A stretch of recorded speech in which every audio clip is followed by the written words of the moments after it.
Good evening, one and all, and welcome to the first Fellows presentation of the spring 2024 semester. And thank you for all coming out to the Wannsee for this lecture. Tonight's lecture is entitled Taiwan Rising. I think it's terrific that we're starting off the semester with the flashpoint of flashpoints, with the place that The Economist described memorably as the most dangerous place on earth. That was, of course, before October 7th.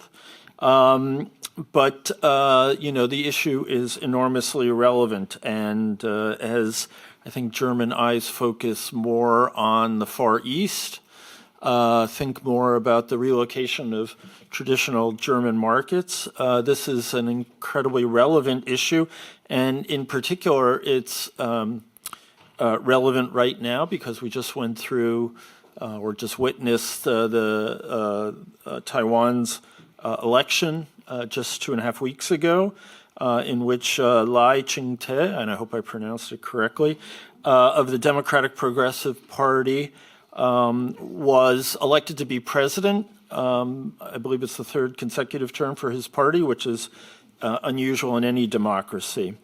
Taiwan is known to most people, I think, as the flashpoint of flashpoints, and there's not a lot of knowledge of the country behind that moniker, despite the fact that it has 25 million people and is really one of the most important and, as we have recently found out, economically critical players in global markets.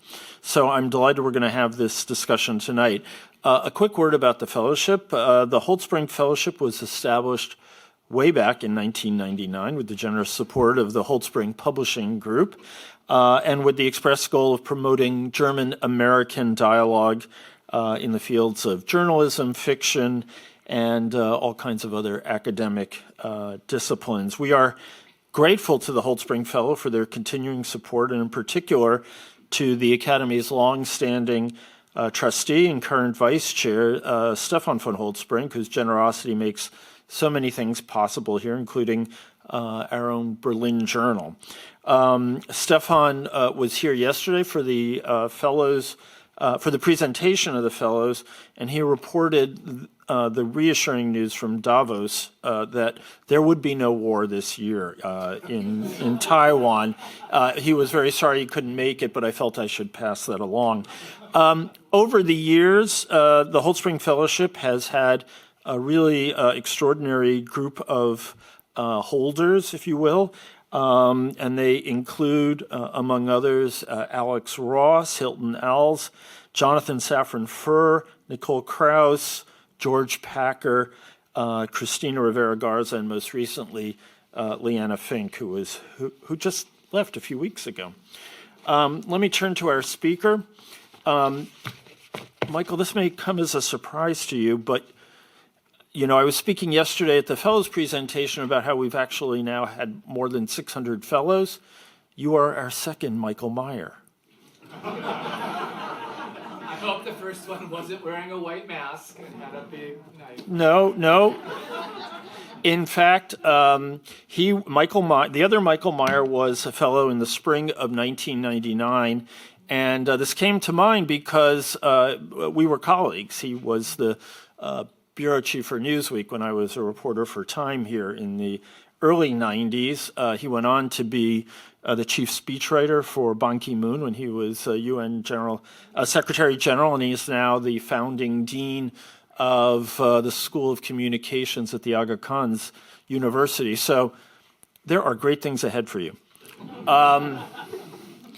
But there are also great things behind Michael. Michael is a professor of English at the University of Pittsburgh, where he teaches journalism and nonfiction writing. He is a native of the great state of Minnesota. He was among the early few to go off to China as a Peace Corps volunteer in the 90s, and I think there was a whole cadre of people like that who came back and sparked enormous interest in China in the United States. He has written a trilogy of books, I should say, on on the subject of China, with the titles "The Last Days of Old Beijing," followed by "In Manchuria," and finally "The Road to Sleeping Dragon." And just to show Michael's versatility, he also writes about things that have nothing to do with China. His last book was entitled "A Dirty, Filthy Book, Sex, Scandal, and One Woman's Fight in the Victorian Trial of the Century," about the proponent of contraception in Victorian England, Annie Besant. I fear that the book he's going to write here will not have nearly so salacious a title, and that saddens me. He also recently wrote a book about Benjamin Franklin. The working title, or perhaps it's the final title of your book, is Taiwan Rising. And with that, I'm delighted to introduce Michael Meyer. The podium is yours.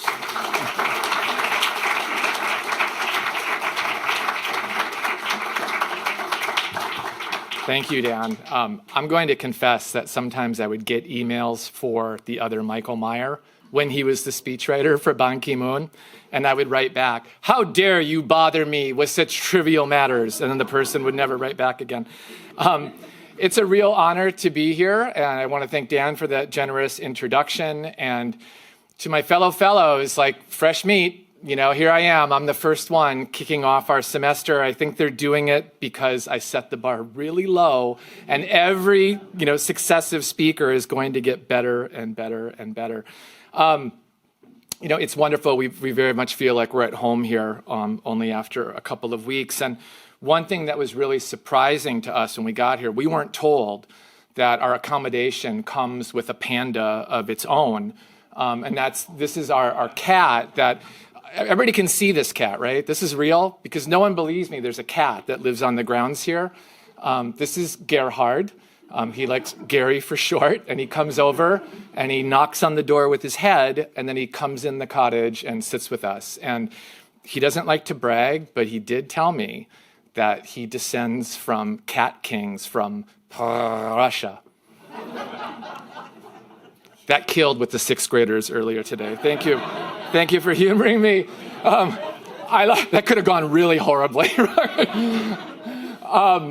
So, he's the same color scheme, of course, as pandas, but I think one thing that we don't know is that there's another bear that's black and white that's indigenous to Taiwan, not the mainland of China. And this is the Formosan black bear, also called the moon bear. You see by this picture, maybe this is why they don't enjoy a lot of great publicity, but pandas this is a caption, right? Like, was that you? Pandas get a lot of great PR, but the Formosan bear does not. So we need to work on this. So I'm going to segue here to Taiwan by way of Berlin a little bit. And I want to say, I'll talk about my background in China coming into this. I'm going to speak for about 45 minutes. I'm going to show a lot of slides. I'm going to go really quickly. We can talk about it afterwards if you want me to go back to a picture, but I think a lot of people don't know what Taiwan looks like, don't know what Taiwan art is right now. There's not a lot of Taiwan writers in translation when there needs to be more. So I will talk about that. And we can, of course, talk about what's going on with China as well. There's a ton of books about China. It's probably overreported at this point. And you know this, if you walk into a bookstore or a library, you can see the red line in the distance, right, on the shelf of all those book spines. Because it is true that, from probably late, after Tiananmen, early 90s on past the Olympics, there's been a real glut of China reporting, some of it quite good. But I always say that it's time to write a book when the book you want to read doesn't exist. And if you look at that shelf of red book spines of China, sometimes at the very end, there's like one Hong Kong book, maybe every now and then just past it, something about the northeast of China or Xinjiang. There's very few books about Taiwan. And one of the reasons for that is that China has just been this black sun, sort of absorbing academic interest and journalistic interest and business interest for the past 3 decades. And I really want to change that with this book that I'm working on here at the Academy. I've spent the last couple of years living in Taiwan with my son Benji, who's here in the front row, he attended public school there. We talk about that a little bit, about what's different with the curriculum there these days.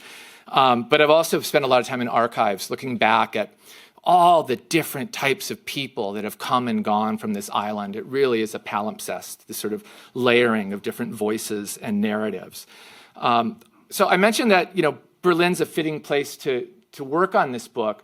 One of the reasons is that Taiwan right now is going through what I think Berlin went through in the 90s and early 2000s, which is starting with citizens, starting with individuals, deciding, A, our country's under threat, so it's important to preserve all that we can, but B, our generation is getting older now that's emerged from years of martial law, and so now we have the freedom to preserve these things. And there's very hard decisions and discussions going on in Taiwan about what history should be preserved. There's a transformative justice commission that's convened about should leaders' heads be on coins anymore, and so forth. And so this is, you've probably been here, many of you know this. This is the Citadel out at Spandau. There's Benji modeling to be the other Lenin.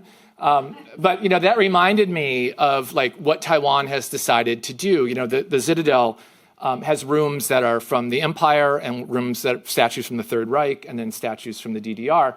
But Taiwan is also going through these same conversations that Berlin went through, I think 20 years ago or 30 years ago, which is, well, what do you do with this stuff, right? Do we destroy it or do we preserve it?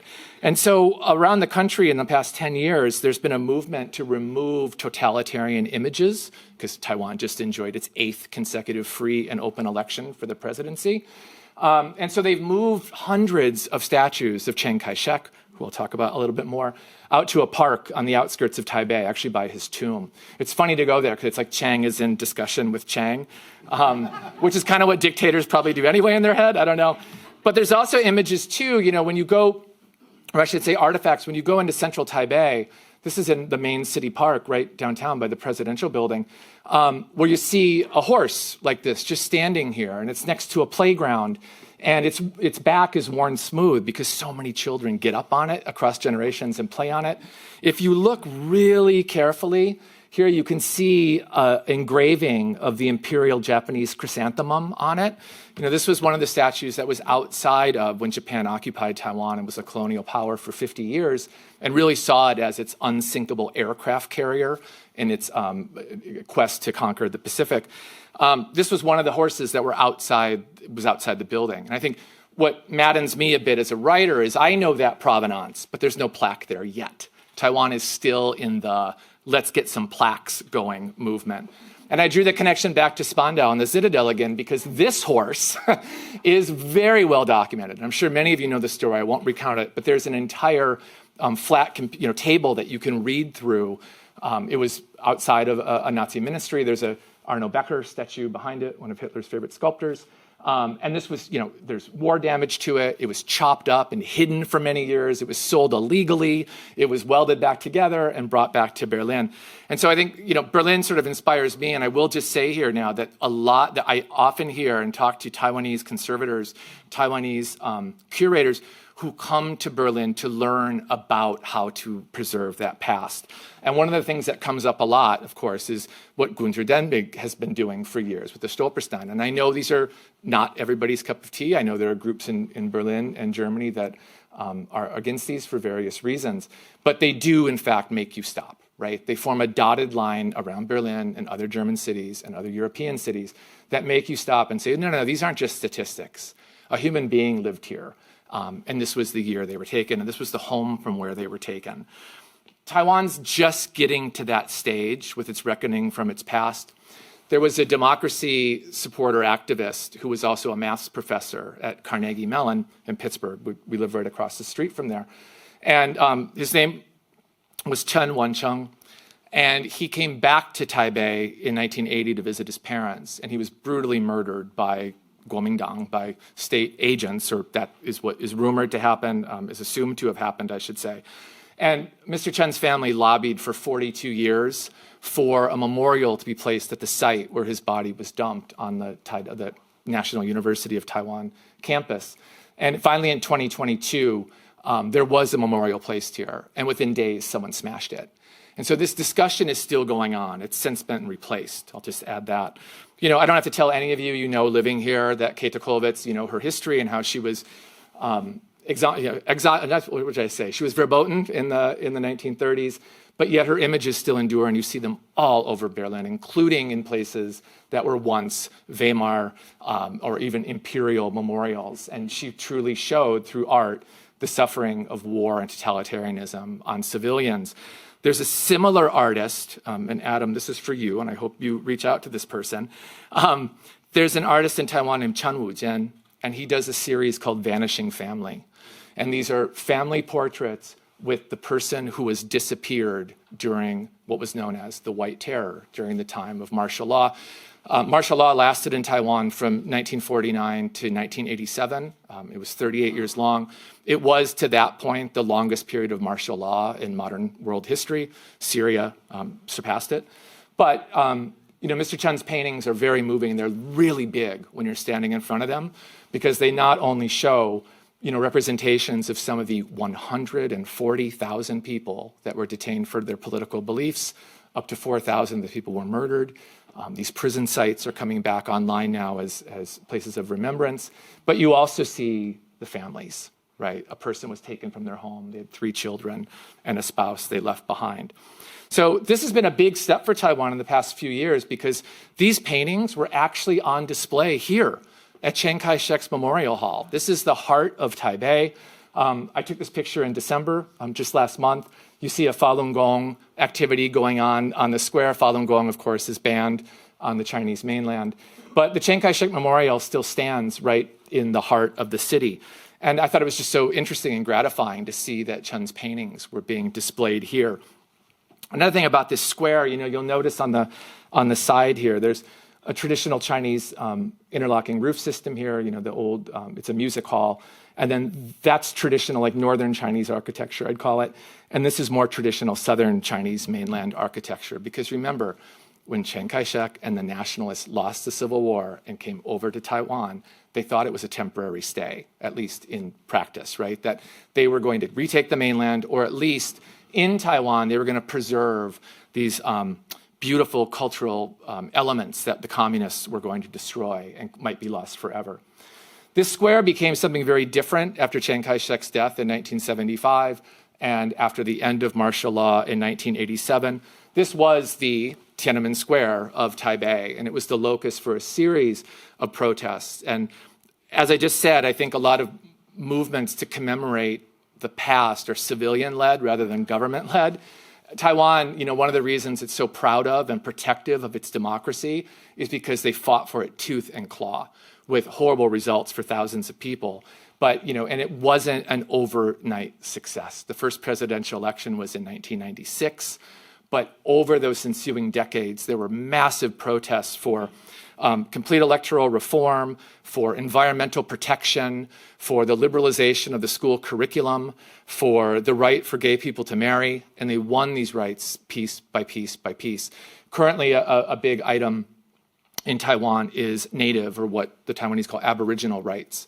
And one thing that just happened last month when I was there is native peoples whose names have been rendered in Chinese characters can now use Roman letters on their identification cards. So they don't have to find a Chinese character that sort of matches the sound of their name. They can use Romanized spelling instead. This square has been renamed Freedom Square. It's Ziyou Guangchang now, a huge change. At the heart of the square, though, is still the Chiang Kai-shek Memorial. And when you walk inside, there's Mr. Chiang kind of smirking on his chair. But there's a lot of discussions right now, too, about what to do with this memorial. Because, wait, Beijing has Tiananmen Square, and Chairman Mao's body is lying in state in the center of it. So maybe we should get rid of our homage to a dictator and instead do something else with this space. And so when I was there in December, it was really exciting because they had the results of a public design competition where 100 different designers, whittled down to 10 right now, were giving ideas about how to transform the square and the space. Tiananmen Square, by the way, in Beijing used to have a lot of trees and grass and stuff before it was changed by the communists. So the idea here seems to be one of the consensi, is to green the square and make it more of a public space. One thing I love about this design is it's not getting rid of Chiang Kai-shek, it's just lowering him, right?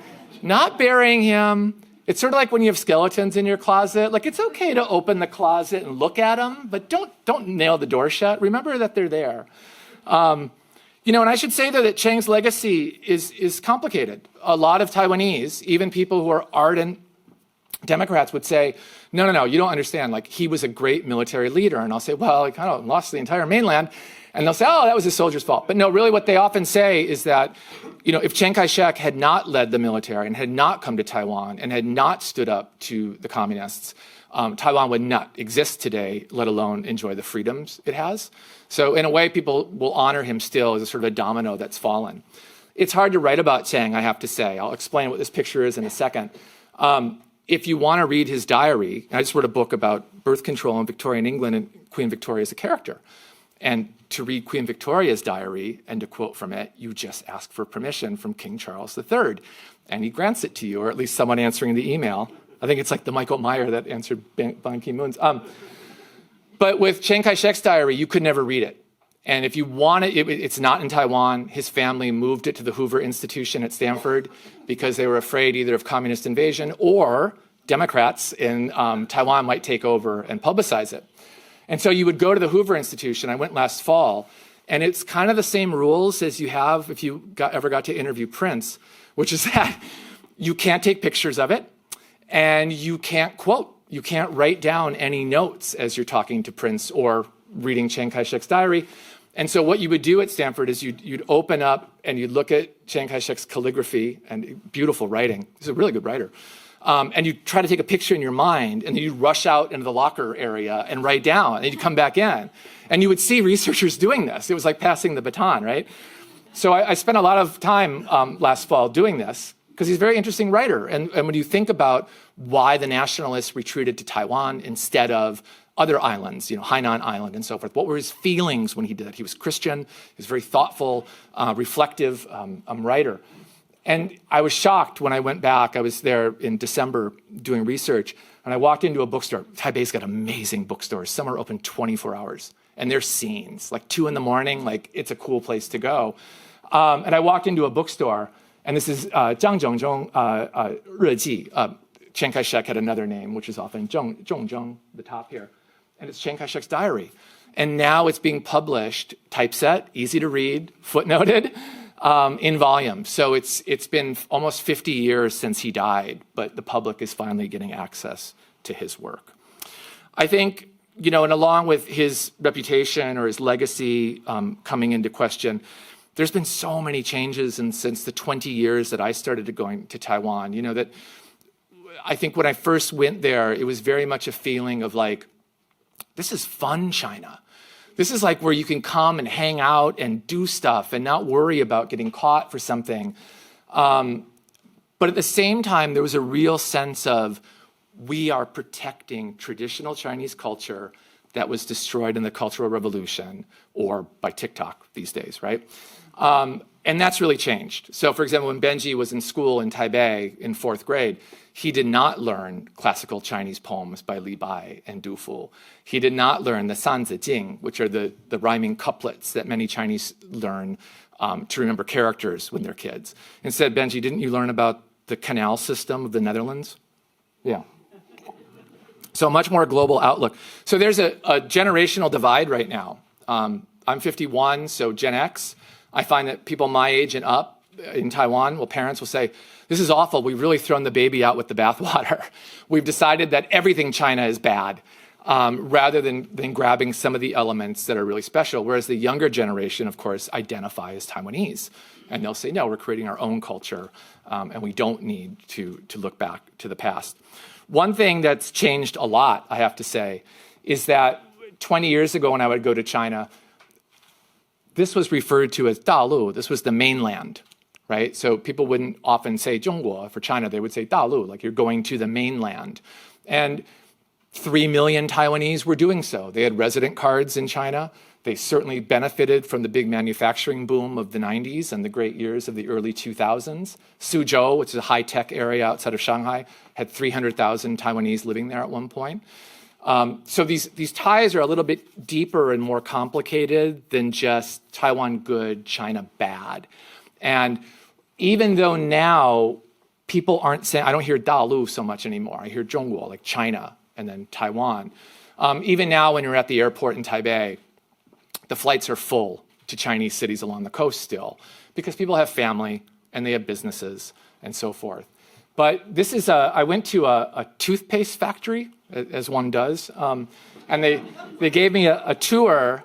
And when I walked in, this was on the wall. There was 2 maps on the wall when you walk into the toothpaste factory. It was Taiwan's own toothpaste. They're very proud that they manufacture it in Taiwan. It was right next to a sugar factory. That was awesome. So I wondered if the sugar company owned the toothpaste. So this was one of the maps on the wall, and it's like an economist illustration, another caption that's like, what's missing from this picture? Right? Isn't that wild? And I, as a writer, you're seeing the scene in your head. I'm like, all I have to do, I can see the words being written on the page right now. All I have to do is ask everybody who walks up, hey, where's Taiwan? And every person answered, Taiwan's not part of China. Right? So this is, I think, a very big change from 20 years ago, where I still would have heard people talking about, like, well, we have historical ties and cultural ties and everything else. When Vladimir Nabokov lived here from 1922 to 1937, he was really miserable. And his writing from that time is great if you're like in a gray Berlin day.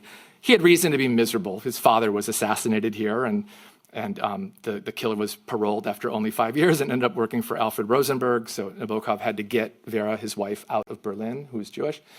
But Nabokov, when he was in Berlin, wrote this story called The Guide to Berlin. And I teach it every semester. And it's all about him going to the aquarium and looking at the trolleys and what people are wearing and what people are eating and what sounds he's hearing. And he goes to a bar and he tells his friend all about this. And his friend says, this is so boring. Who cares? And Nabokov said, you don't get it. As a writer, what you're always doing is trying to write down what 100 years from now, a reader will want to go back and find out. What was Taiwan like back then? What was Berlin like back then? And another thing he writes in the story is that he figured out when he was in Berlin that the key to artistic creation is to diminish large things and enlarge small ones. And I thought of that, believe it or not, when I'm at the toothpaste factory looking at this map of China, and then next to it was this massive map of Taiwan, which Taiwan is not this big in real life. If you're from a small town, you understand that you always exaggerate things a little bit. But for you West Coasters here, Taiwan from the tip here up in Taipei down to Kending, the further south, you would not even, San Francisco to LA is a longer drive. And if you were starting in New York City, you'd get to Boston about right here, and then you'd be up on the border of Maine. In Germany, I think it's not even the distance from Berlin to Munich, depending how fast you drive. I suppose the distance is the same. But it's only, how long is a piece of string, right? It's only 45 miles, from north to south. It's 400 kilometers long. And it's 90 miles across. It's 145 kilometers across. It's not that big of a place, but it really feels big when you're there. And I'm going to show you why and some pictures about this. Real quickly, obviously, I'm not Chinese. I'm not Taiwanese. Why is this white guy standing up here talking to you about Asia? I want to give you just a real quick, I'm going to show you like 5 pictures of how I got to this place. So here we have China, and you see Taiwan here. Taiwan is about the size of Switzerland. It's also about the size of the state of Maryland. Continental China is the size of the United States without Alaska. It's quite large, in other words. And when the nationalists came across the Taiwan Strait here in retreat in 1949, this was no small feat.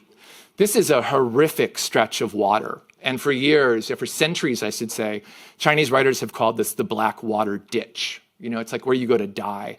It's 100 miles across, 160 kilometers across. It's incredibly fierce. Currents, waves, wind.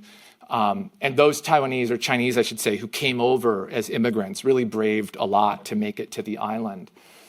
My journey was a lot simpler, but it was a longer journey because I came to Sichuan first when I was a Peace Corps volunteer. Now, when Chiang Kai-shek and the nationalists left the mainland in 1949, they took 2 million soldiers and their families with them, ballpark. You read different numbers about this. But he also, there were a lot of artists and writers that joined him, that left the mainland, and painters and so forth that moved to Taiwan. So it's a bit weird when you're in Taiwan because they took a lot of artifacts, they took a lot of university texts with them. And I used to think it would be like, what if like Lincoln and the Union lost the Civil War and like grabbed the Constitution and the gold from Fort Knox and went to Puerto Rico, which isn't a perfect analogy because Puerto Rico was a part of Spain then. But you get the idea. You know, it was a massive uplifting to move there. And one of the writers that went with him, it's a bit odd when you're in Taiwan because you'll see houses of writers and painters and you'll say, I thought that person lived on the mainland. They just made the journey in 49 or 1950. One of the writers that went to Taiwan is one of my favorite writers. His name is Lin Yutang. And Lin Yutang was a contemporary of Pearl Buck.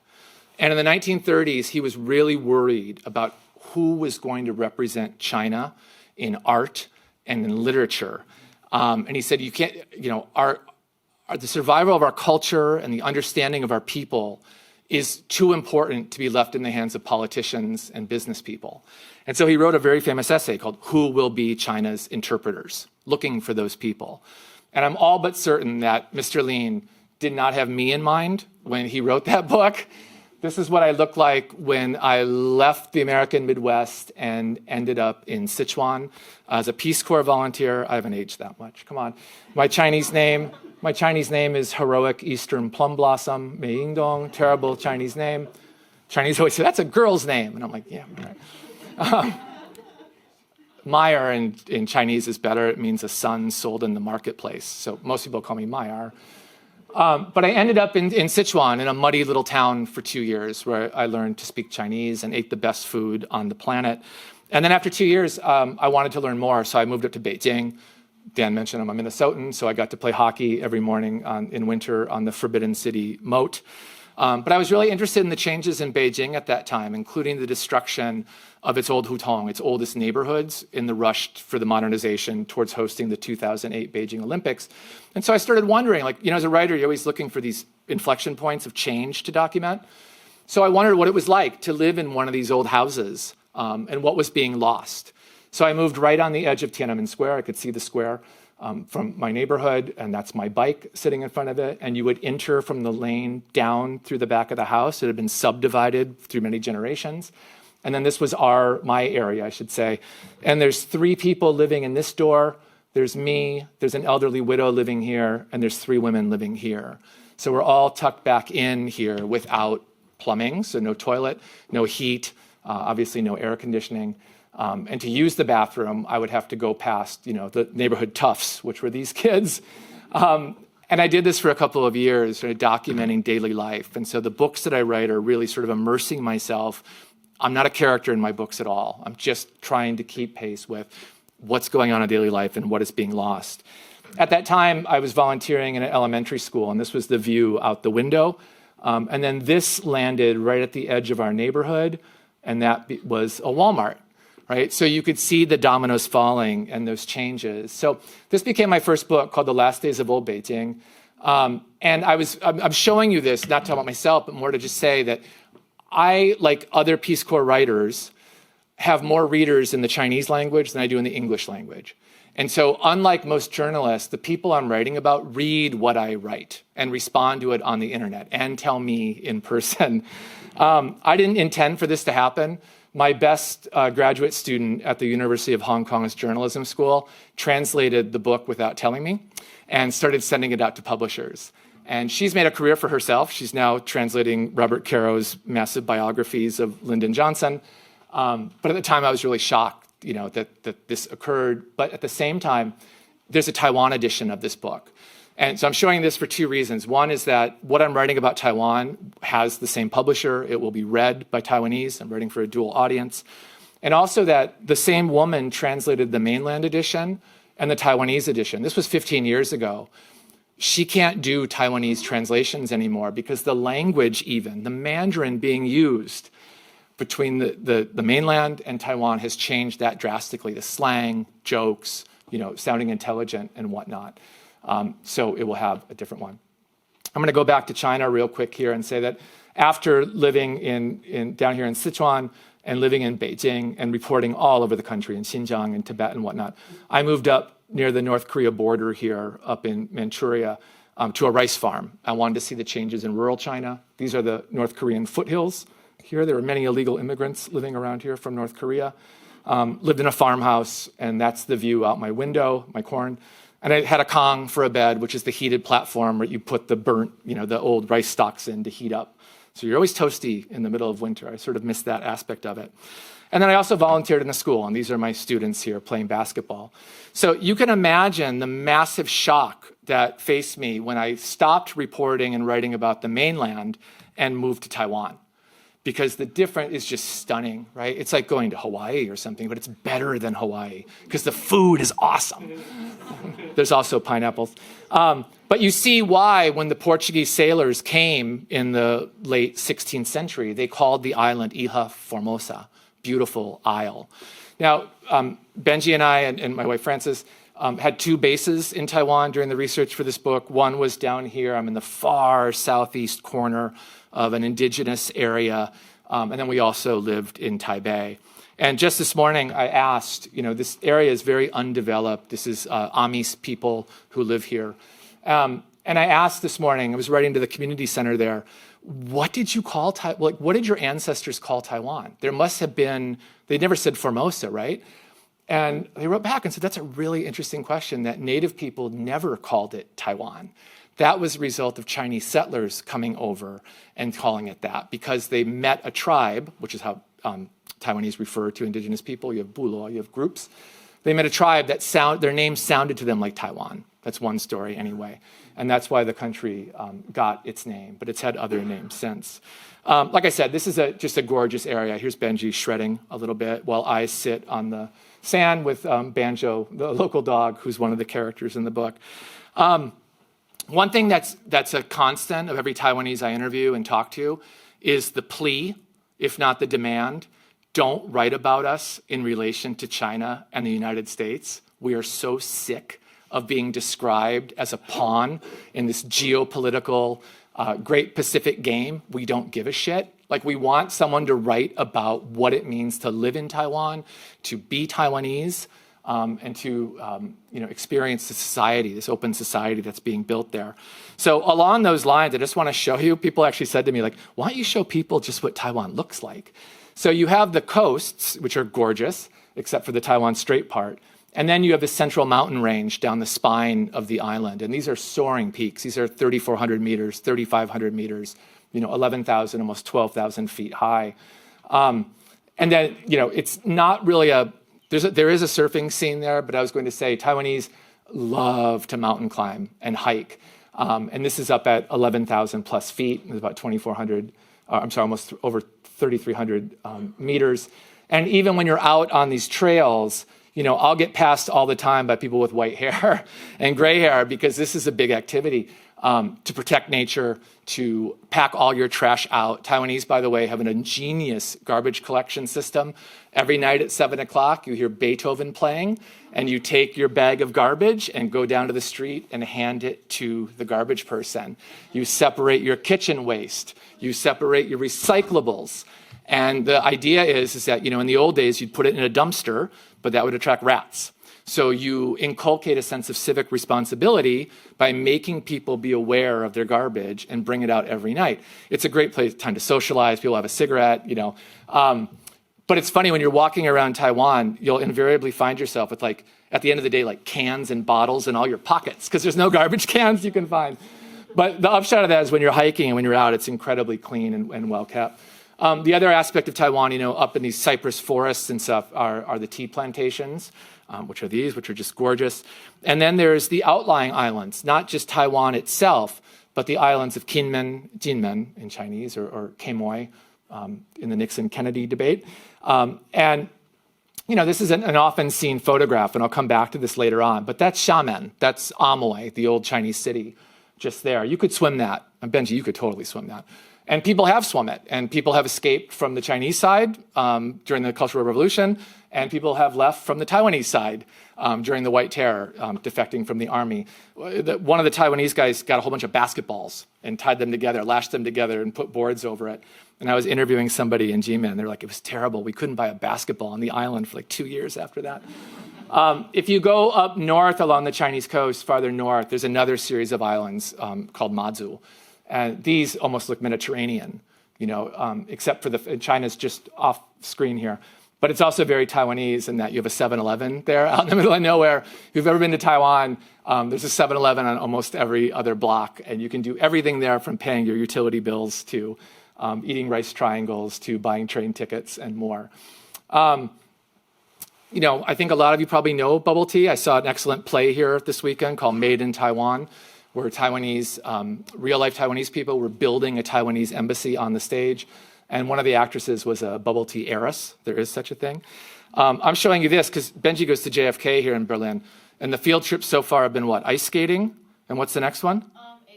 Apiary. Apiary. Well, in Taiwan, the kids go to the bubble tea factory.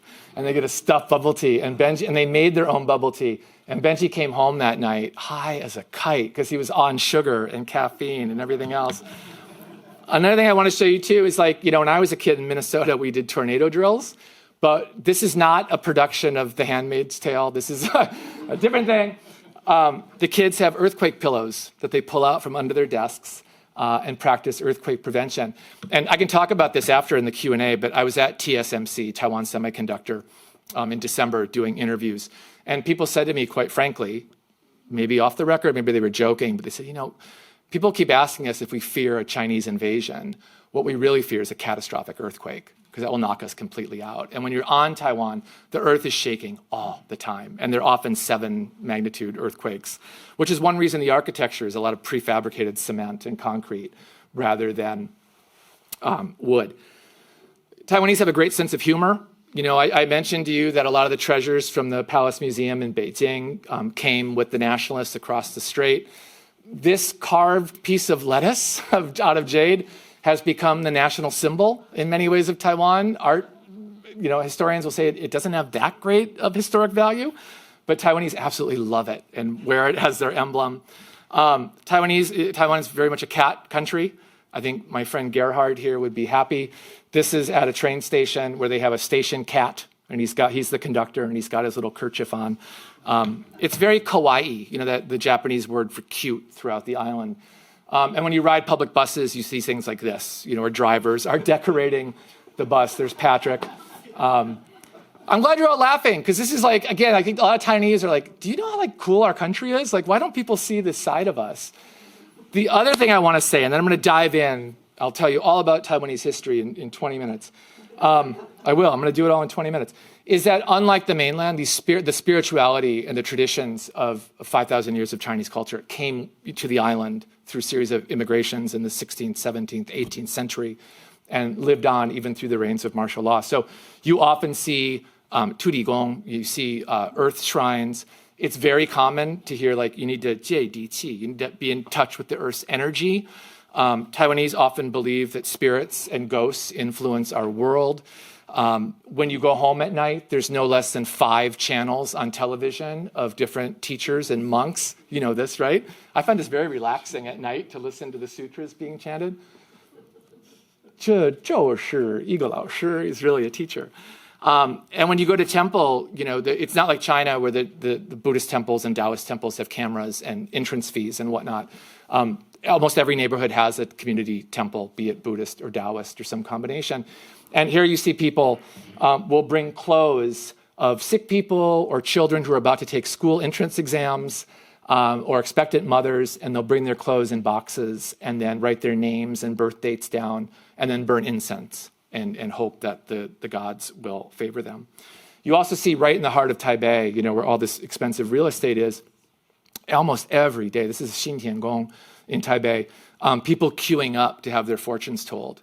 And it's very common when you enter a Buddhist temple, it's polite to face the Buddha and say what your name is and where you're from. And I've taken on this as a habit. And now in the mornings when I come in for breakfast, I go in the library and do the same to the portrait of Hans Arnold there. It's like, hello, Hans. Nice to meet you. I think it brings good qi and gets rid of the bad. But, fortune telling, in China, this would be called a superstition. This is Ba Bui, when you throw the horns. And you ask the Buddha a question that you want to have solved, and then you throw down these horns. And if they're both face down or both face up, you've asked the wrong question. So it makes you think within about what question, and then you ask another question, and you throw it, and you hope that they end like this, half-half. And then some people say you have to do this 3 times, and then you go get a fortune-telling stick and read your fortune. So again, like Taiwanese, I think compared to the mainland, it's a very softer place, a much more introspective and spiritual place. There's also the gate to hell. Once a year at this temple in Keelung, there's an actual door that goes to hell, and there's a big festival to open it. And I was here alone last August, and I thought, should I open the door to hell? What's the worst that could happen? And I opened it, and it was another door that was locked to hell. If that's not being a writer, I don't know what is. But it was funny, I was leaving this temple, and then my phone started beeping, and this showed up on my phone. So this was not long after Nancy Pelosi's visit to the island and Chinese exercises that were going on at the time. So, people ask me all the time, like, what's it like to live there? You don't hear the word China a lot. You see it in the media, but people are so used to this. I know there's a danger in that of it being normalized, but people are pretty aware of what's at stake, and people have been living like this for, since 1996, since the presidential election. Okay, real quickly, I can do this in 15 minutes. Taiwan, geographically, is a collision of 2 plates. It's also a collision of cultures. In the Library of Congress, you can sit down and read the diary of the first American who visited Taiwan. This is in 1853. He was part of Commodore Perry's expedition to Japan. I like the sketch he did of the person. They ate pineapples together. Long before that, the Spanish had come in the 1600s, and some of their architecture, or architecture that was influenced by them, were there. They brought religion, and some of these churches, Jesuit missionary, Franciscan churches and stuff, you'll still see in the inland of Taiwan. After the Spanish, though, the Dutch came and built a fort and occupied a lot of the coast of Taiwan until 1661, when Koxinga, or Zheng Chenggong, came from, mainland China and chased the Dutch out. And he's sort of a national hero on both sides of the strait, oddly enough. Even though his mother was Japanese. So there's a mixture there, too. It's kind of a very Taiwanese story. After that invasion in 1661, Chinese settlers started coming, and you see traditional Chinese architecture. I just want to dispel the myth that Taiwan was a paradise and the nationalists came in 1949. No, there were Han Chinese settling here for hundreds of years before that happened. I quite like this house. I've stayed with the Shao family here. They've been here since the late 1700s. And it has a cat door. It has a cat hole here, and this is where the cats can go. It's the cat catching mouse entrance and exit door here, right there. I'm going to get into the American involvement now as we move up to the 1800s. This is a map of Qing dynasty China. These red areas were still part of China's last dynasty that ended with Puyi, the boy emperor, stepped down in 1911. The Republic of China was founded in 1912. And one really confusing thing for a lot of Taiwanese, especially my college students, is China willingly let go of a lot of these Qing areas. This is all part of Siberia now. This is Mongolia. This is Kyrgyzstan, Kazakhstan, Bhutan, and so forth. What is it about this island that the mainland government still holds so dear when so much of the other Qing borders have changed? We'll come back to that. U.S. involvement. After the sailors came with the Perry expedition, there was a boat called the Rover that had 14 Americans in it, including the wife of the captain, who was named Mercy Bierman Hunt. They were on the very southern tip of Taiwan, and their boat hit coral reefs and foundered. And so they thought, let's aim for this point here. And when they came ashore to this beach, there was no Starbucks there then. There is, of course, now. When they came ashore to this beach, they startled the native people that were living here, the Aboriginal tribe, and all 14 were murdered. And so you can kind of see already, like, I bet you know what's going to happen next with the American military and the American Navy. This is Charles Legendre. In Chinese, he's Li Xingde. And he was a Union Civil War general, lost an eye, had a patch. This picture was before then. And he was the consul general in Xiamen, just across the strait. And so he rounded up a huge expedition to go over and take care of this situation. And he argued very strongly to the Qing emperor, China should more tightly control Taiwan. Taiwan had sort of existed as a quasi-protectorate and then eventually a province. But it was really under this Americans' orders that China take a more active role in it. There's a happy ending to this, though, beyond the Taiwan-US stuff, which is that when you go to that beach today, there's a temple. And when you read the inscriptions, you start realizing this is a temple for a Dutch princess? Like, what's that all about? And then you realize who this is for. This is for Mrs. Bierman, one of the Americans who was killed on the ship. She had a Dutch last name, Bierman. And so through the years, she's been elevated to near sainthood. We're not done with Mr. Legendre yet because he was really upset that the Americans didn't take his idea that the US should annex Taiwan. So he took his money and his job, his talents, I should say, to Japan.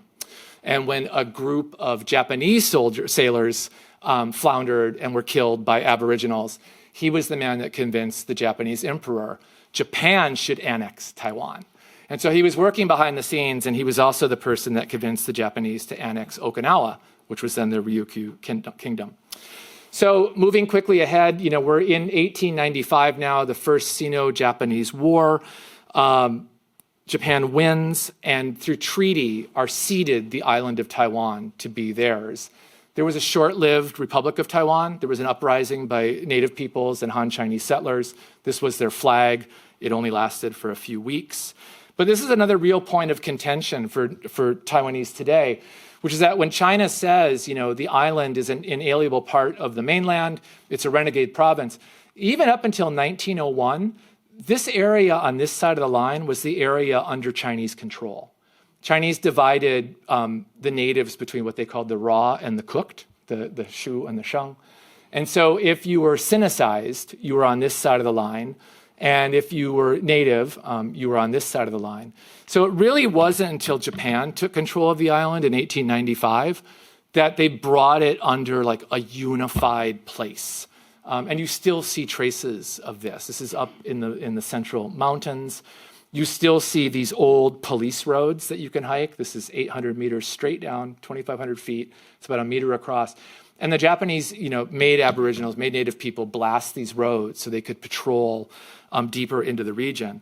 And the Japanese wanted Taiwan to be its model colony. We're going to make Taiwan look great. It's going to be more modern than Tokyo even. And then when we conquer the rest of Asia, they'll see what we're capable of. For me, it looks very familiar because the person who designed these buildings and these streets is the same person that did Manchukuo's capital in northeast China, the puppet state that Japan had there. This is my university building. You see the steps and the balustrades and whatnot. And still, when you go around Taiwan, you see temples honoring Japanese military figures. This is an admiral. There was a kamikaze pilot that steered his plane away from a population center and crashed, so he gets his own temple. You see things like forever the friend of the Chinese, or the Taiwanese people, excuse me. This is Shino Abe, a statue of him after a visit. And so there's this very strange sort of gap in Taiwanese history that a lot of Taiwanese don't want to talk about, these 50 years of being a colony and soldiers serving the Imperial Japanese Army. It took me a long time to find this place. This is the back of a temple, and it's a repository honoring all of the Taiwanese men who died fighting for Japan. It's padlocked, it's hard to get into, and I'm writing about the caretaker there. It was also a huge base for POW camps. There were more than 12 camps on the island. In the Library of Congress, I found letters such as this. I love this person's name, Bob Paradise. How could you not write about him? And they were, horribly, horribly treated. And as part of my research too, I'm finding these sites and talking to people trying to preserve them. Okay, just 5 more minutes. The Americans did bomb Taiwan. They did not invade it. They flew over it on their way to Hiroshima and Nagasaki, and before that, Tokyo. But here you see the damage to what is now the presidential palace.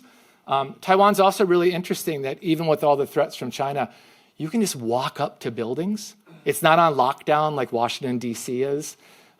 This was a National Day parade that was going on in front of it.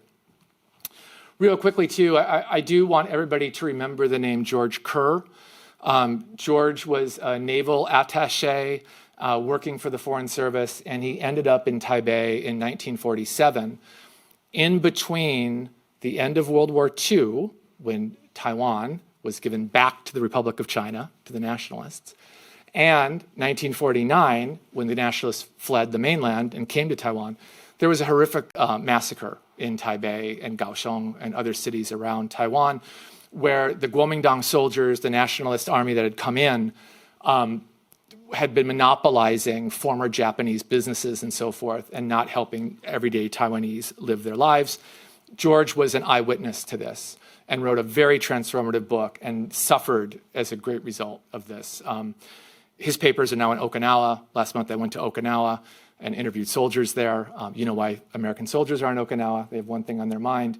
But George was, he was kicked out of the Foreign Service because how dare you criticize the nationalists? That's against U.S. interests. But then the nationalists, of course, wouldn't take him either. They thought he was a communist. So just a few more slides. A lot of the military generals and soldiers, I should say, that came over with Chiang Kai-shek lived in ramshackle housing.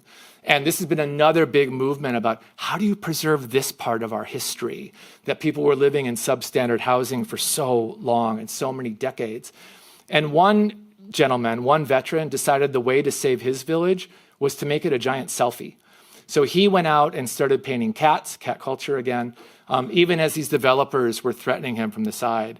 And one thing I love about following stories over time is those buildings have been built, but the village still remains. This gentleman, by the way, was Long Yongfu, and he passed away last week. He was 103 years old, and every day he would still sit outside and want to tell people the story of coming over from the mainland and settling here and protecting his village. Okay, I want to wrap up on a couple of depressing slides, and then I'll take questions. This is, Taiwanese do come here and go to Hohenschönhausen and study in the Stasi Museum and so forth, and study how do you take these horrible prisons that held political dissidents and turn them into tourist sites and memory sites. And it's shocking, I think to me still, when I stand here and just watch for a day. This guy's from mainland China, and he's come over because a friend of his that went over was accused of being a communist and died in captivity at the time. I think the Taiwanese do a better job than the German horrible old prisons, and that they actually put the cutouts to show you what it was like living in the cramped conditions. And this is totally Taiwanese too. Like, what did you eat? They set the table too to show people what was going on there. I want to end here back on Jinmen Island, on Kinmen, this city that faces, this island and city that face right across from Xiamen here. Up until very recently, there were ferries that would go back and forth all day, bringing mainland Chinese over to Jinmen. Business people in Kinmen love this because they would stay in hotels, eat at restaurants, buy souvenirs. And that's ended now. And it was remarkable that there was this window when it was open. I think the longer you look at China, it's remarkable when any window is open for free movement and to do cool stuff. But it was to the point even where China and Taiwan, the Republic of China and the People's Republic of China, had fought several battles here in the late 50s and early 60s. And it was a sort of a gentleman's agreement. We're going to shell you on Monday and Wednesdays. You shell us on Tuesdays and Thursdays. But for a while there, people really were beating these swords into plowshares.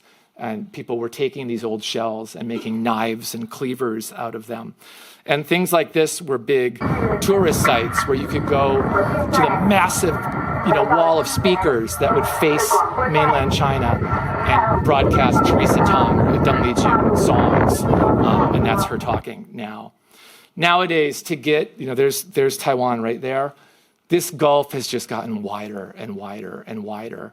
And now for me to get from Kinmen over to this side of the strait, I had to go back all the way to the main Taiwan, get on an airplane to go to Hong Kong, get on a train and come all the way over here. So it used to take a half hour, now it takes about 7. And when you're on the Chinese side, you see things like this in huge letters, which is one country, two systems, one China. And for years, this was the party line, like Taiwan, come back to us. You'll be just like Hong Kong. We'll be one country with two separate systems. But you see how that's gone. right? That's not going to happen, I think, in the near future. But I do want to say, I want to end on an optimistic note here that we're not exactly on war footing, though. I'm standing on the Chinese side now, looking over at Taiwan. And, people are doing what people do at beaches. This isn't a military zone. There isn't barbed wire. There aren't speakers going and whatnot. And I'm going to show you 2 slides to end this on. And when I went to the play on Friday night, these actors did this. And I'm stealing their idea because I was quite moved by this notion. So this is the Chinese character for nation or country. It's guo, second tone up. And it's a ge, which is a weapon here. And depending on how you interpret the etymology, this is a ko, this is a mouth or population, and then this is land. So your country border is, people with land with weapons to defend it. If you take away that border around it, the character becomes hua, which means maybe. And one thing the actors did on stage Friday was to just keep toggling back and forth. What is Taiwan? Is it a guo? Are we going to recognize that? Or is it a hua? Is it a big maybe? So I'm going to end there, and I'm happy to take your questions. Thank you.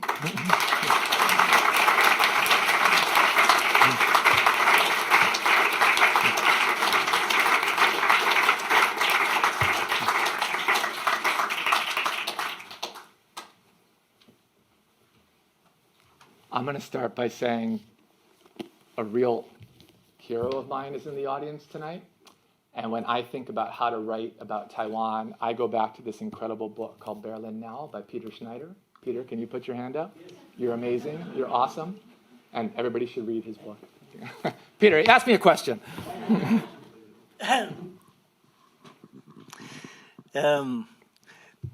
About this book. Yeah. I got, this book has been translated into Taiwanese. Oh, cool. And I was very happy about it.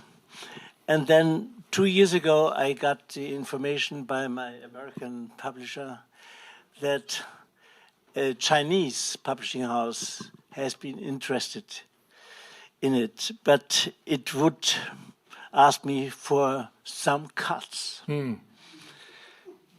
And I said, okay, before I say yes or no, I have to see these cuts. And I saw them. The book was like 100 pages thinner than before. And now, this is my question. What was fascinating for me, that they didn't exactly cut what I would suppose, what right. I was thinking about. They cut, for instance, everything that had to do with same-sex, homosexuality, the 20s in Berlin and all the clubs in Berlin. This was all cut out. But I wrote extensively about the Russian Secret Service, the East German Secret Service. Yeah. They all let it stand. So when I have a whole chapter in this book about the best product of the East German society, which is the East German woman. And I wrote about why this was the best product of East Germany. The whole chapter was cut out. I don't know why. So my question to you is, what is the purpose here? By the way, of course, I thought, well, I don't accept every cut, but some cuts I do accept, because I know there is a Chinese translation that is already there, that is the Taiwanese. And do these books get into mainland China, yes or no? These are the two questions. Why do they have this preference for certain cuts and other things say, let's stay? Well, if I knew the answer to that, I would make a lot of money as a literary agent. But all joking aside, you just never know what's going to get in trouble and what isn't. And it's what makes it very difficult for Chinese historians to do their work. the citizen, journalism and activism to commemorate sites. It's really hard to know where the line is. And my publisher, the person who runs this publishing house in Taiwan, is currently under arrest in Shanghai. Taiwan has he's a Chinese citizen. He started this incredible publishing house that does a lot of books in translation. His pen name is Fu Cha. His name is Li Yanhai. And Taiwan has this very antiquated law that if you want to become a Taiwanese citizen and renounce your Chinese citizenship, you have to go to Taiwan to do so. To China and do it in person. And so he went to Shanghai and was detained immediately, and he's been held since last April. And so this is the magic, and you hope Penn would care. Penn made one announcement last year. It's very hard to get a lot of attention for the right things, I think, in Taiwan, frankly. If it's about semiconductors or if it's about America, it'll get in the news. And I have to say, Dan mentioned that Economist article, The Most Dangerous Place on Earth. That was great for selling a book proposal, but it certainly doesn't feel that way when you're there at all. I wish I had an answer for you. I hope you said no to the cuts. That's all I would say. Well, I had to say no to many cuts because what they would then leave didn't make any sense. Right. So I couldn't accept all the cuts. Some I did accept because I was hoping that there's a complete translation, wonderful translation in Chinese, which came out in Taiwan. Is there a hidden way of books to get into mainland China? There is, and certainly the internet helps. There's a wonderful writer that should be translated into English named Long Yingtai. I think she's the best living writer in Taiwan. Benji did a great interview with her. He did a better job interviewing her than I did. And she's written beautiful books, including Da Jiang Da Hai, which is the Big River, Big Sea, doing oral histories of people that came over after the invasion and so forth. I'm sorry, after the losing of the mainland over to Taiwan. And her books are banned on the mainland, but they're very available online and in pirated editions. Yeah. By the way, I've never heard back about the Chinese edition. It probably doesn't happen. Or it exists and you'll never know. Yeah. Thank you, Peter. Yeah. To what extent do you think... First have a question here, and then we will move. Go for it. Hi, my name is Jessica Guino-Hecht. I'm from the Kennedy Institute for North American Studies at Berlin's Freie Universität. I would like to commend you first for your exquisite talk. I really appreciated how you made an effort not only to convey information, but really emotion. And this brings me to my question. Countries that seek, particular countries under duress, regardless of whether they're liberal or illiberal, that seek recognition, typically develop certain mechanisms of self-promotion. And one country that has done this, that is in a very similar position, I think, as Taiwan is in the neighborhood, is South Korea.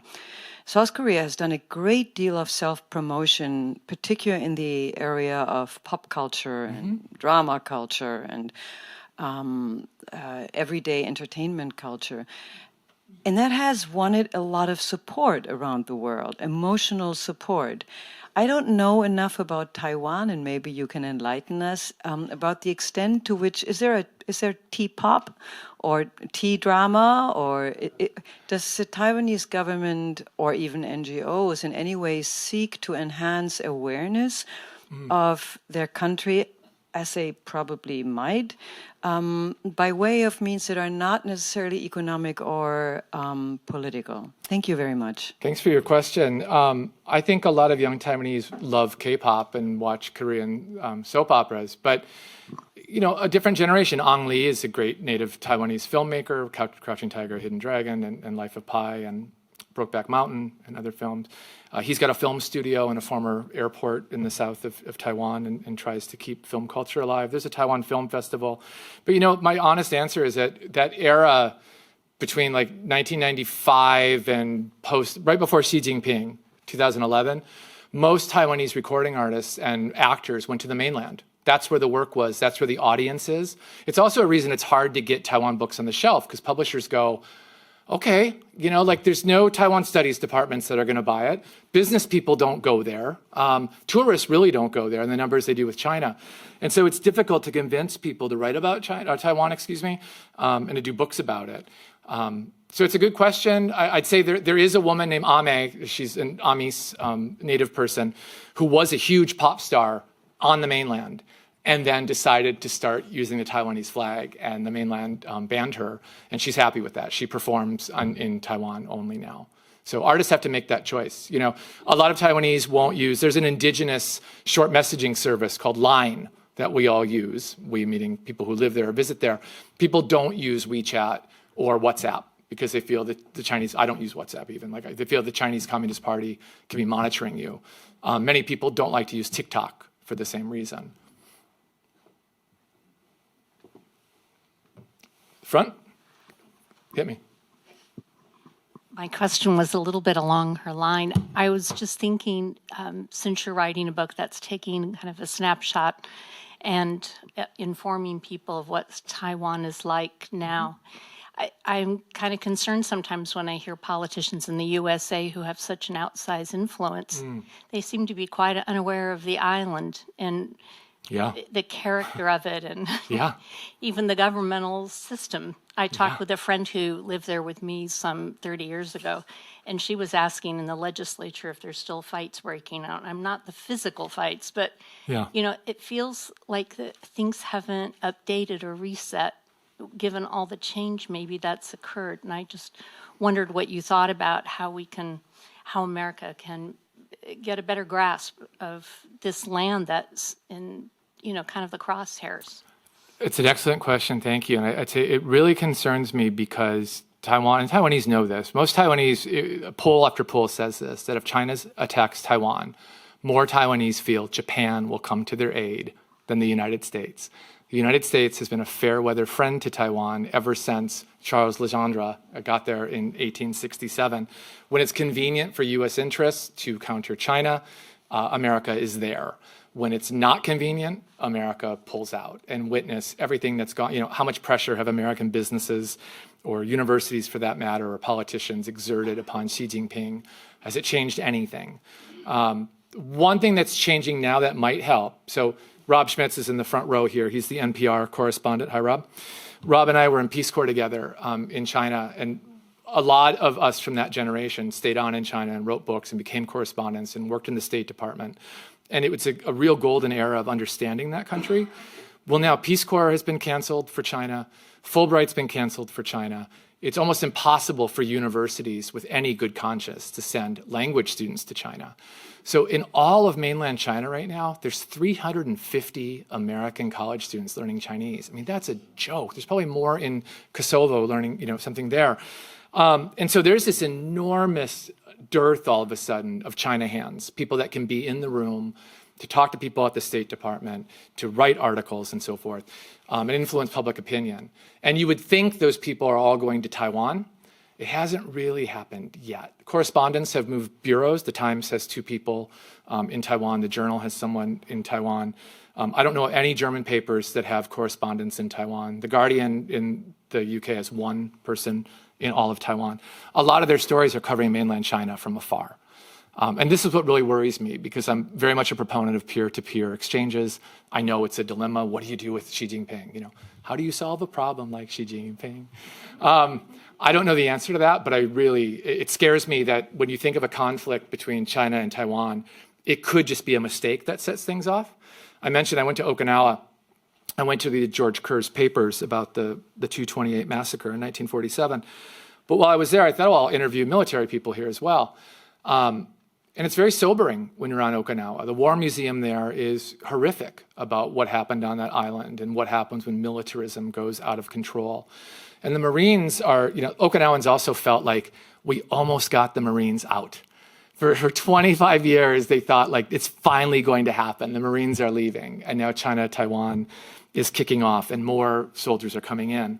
And it's ironic that the Marines are at a base named Camp Smedley Butler. And I would say to the Marines when I was interviewing them, what an ironic name. And they said, what do you mean? I said, do you know who Smedley Butler was? And they said, we have no idea.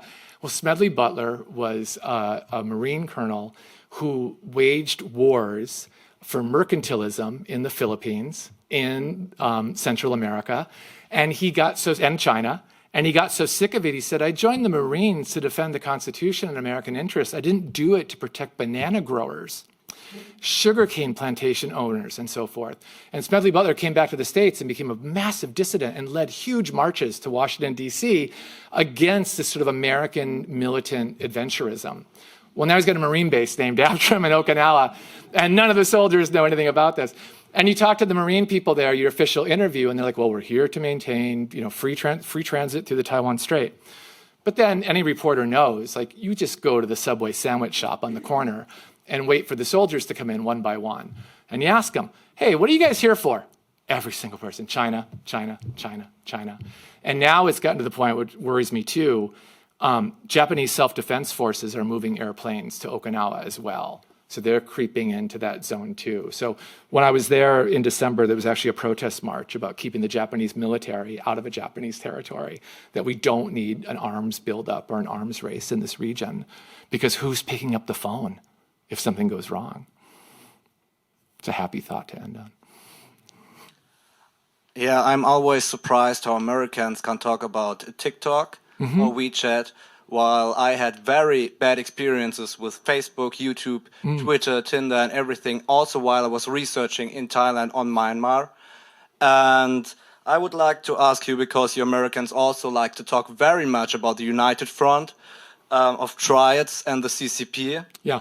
In the 19th, it was Ma Sik-jun who donated to the Tories. These were heroin pushers who worked for Taiwanese intelligence. Actually, they were Hong Kongers, and they brought all the age out of Myanmar, And also, so I would like to ask you about if you have also knowledge on this history of triad wars and intelligence, especially with regard to Myanmar. I don't, because I haven't spent much time on that side of the border, but it is real. And right now, China's backing different separatist groups in Myanmar on that side as well. I will say, I'll pivot back to Taiwan with that.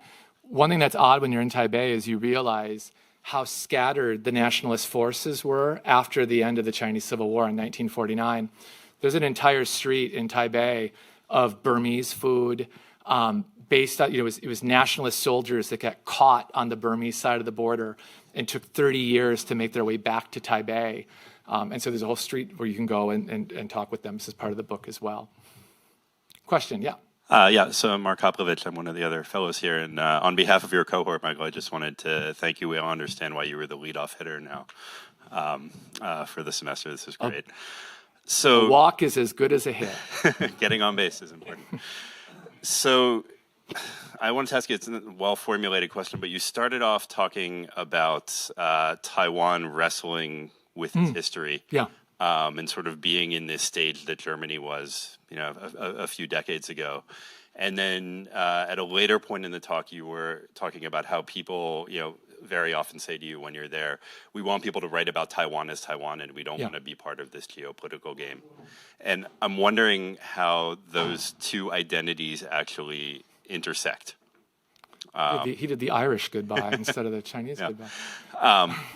So how does that shape the politics? And are there sort of people who are on both sides of those debates coming together and sort of taking... You're asking the impossible. You know this, right? Taiwanese. Well, this is where I say that 60% of the people did not vote for the current president of Taiwan. I mean, this is in essence why there are three political parties right now, because there's the DPP, which, as Dan mentioned, just won its third successive election, which has historically been the independents or the dissenting party. It's dropped the calls to change the constitution, which has been in place since the Republic of China left the mainland. Now it's seen as more the Protect Taiwan Identity and Taiwan Interest Party. And then you have the KMT, which is, of course, a lot of older people vote for that, and it's calling for more economic ties with the mainland. But there are young Taiwanese that admitted to me they were voting. It's like some of my students will admit to me in the States, like, kind of want to vote for Republican. And I'm like, well, why are you whispering about it? And it's interesting to ask why they choose that. And there are young Taiwanese who are telling me, like, I don't want to tell my friends this, but I would like work opportunities on the mainland. The Taiwanese economy isn't so great right now. There isn't a ton of foreign direct investment here now. And so they vote for the KMT. And then there's another third party that was started by the mayor of Taiwan, who's a surgeon, which was sort of like, we're against both of those things. It's just very much the protest party. And they did quite well in the election as well. So if, and Taiwan, I should say, the result of this election, it's very American. You're a mature democracy when you vote for gridlock. The DPP won the presidency. The KMT won the legislature. And so not much is probably going to change in the next couple of years. Yeah. Thanks. Yeah. We're done? We're good? You're an awesome audience. Thanks, everybody.